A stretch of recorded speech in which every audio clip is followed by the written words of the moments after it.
viewer comments. Let's make it happen right now, right here, right now. Let's do it.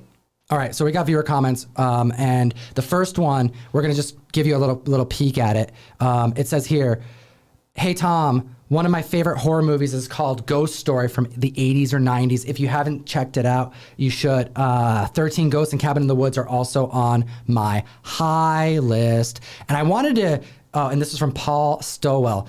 We do read your comments.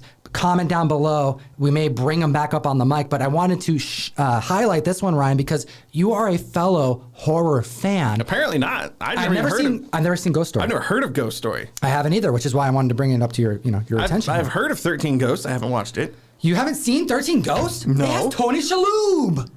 What am I doing here, man? Let me go get 13 Ghosts. Dude, really? You haven't seen 13 Ghosts? No. Practical effects. It's an amazing movie. It's really campy, but it's worth a watch. But you've seen Cabin in the Woods, right? Yeah. You know, I'm not a big fan of horror comedies, so it's... I need to give it another shot. I didn't really like it, honestly. And I know John's Comics with Kids, I think, really likes it if he's still here. Is that right? He might get mad at me for saying that. I think he likes that movie. I really a lot of people like that movie, but I think it's fantastic. I think both of those recommendations are prime. You need to watch 13 Ghosts. But I want to check out the other things that Paul is mentioning, these ghost movies. Ghost Story. Yes. All right, Ryan wants to see Ghost Story. Thank you for your comment. Let's keep it rolling with the next one. We have Jason W.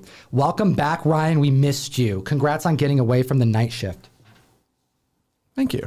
All right. Hope we will see you more often. Hey. And here I am. You know what we got here in the studio right now? Oh my goodness. I'm going to smash. I started the fire. That's right. We have Ryan in the house. All right. We got Ryan. Hope we will see you more often.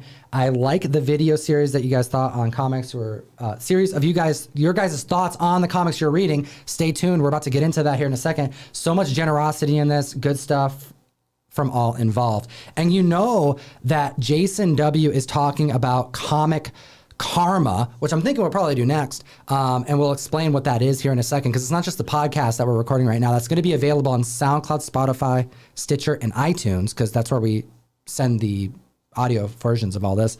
But we do have things that the community sends in to be generous. We will be doing a giveaway on mic. And when we do giveaways, we do them live. Live giveaways. That's right. So you got to be here to get it. That's how I roll. All right.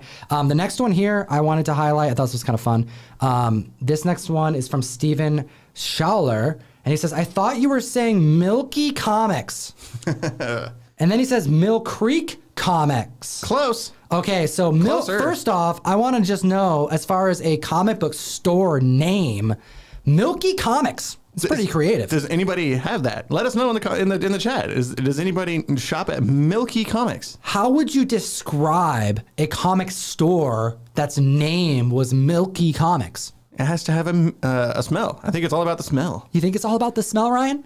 You walk in on a nice hot summer day, and it just smells like it is? Hot milk. I get it. I am starting to see where you're going with this. It has to have a certain scent of cream. Or maybe you dunk the comics into milk before you buy them. Like an Oreo. It's their store's niche. Okay. But no, it's not Milky Comics. It's also not Mill Creek Comics. It is in Mill Creek. It is in Mill Creek, Washington. It's Mill Geek. It's a pun. Comics. Is that a pun? I would call that a pun. I think that's a pun. Okay. Okay, so here we go. Goodness. I'm going to chop your hands off. You're not allowed to use it. I want that.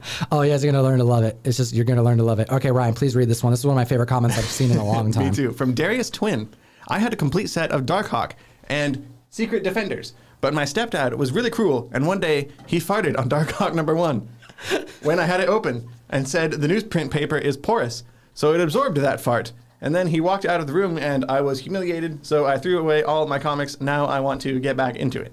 So this is one of those challenging situations where we have a former member, that wants to get back into comics because of the classic case of my dad farted on my comic books. That's great.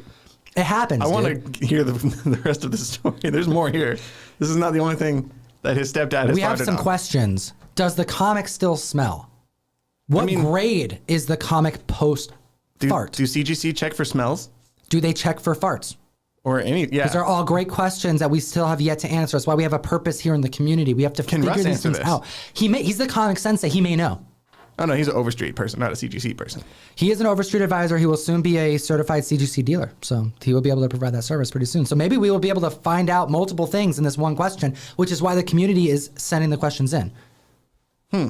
It's interesting. I guess that might be why they stopped doing newspaper for comics, because of the farts. The fathers who are farting on the comics. Stepfathers. That's a very important distinction. It's true. It is a stepfather. Stepdad. It's one of those things. This could be like a comic story. You know what I mean? Like a Inception type of thing going on. All right, comic fam, we're loving your comments. I don't know if you've noticed that we are a big fan of when you comment and share information about your lives.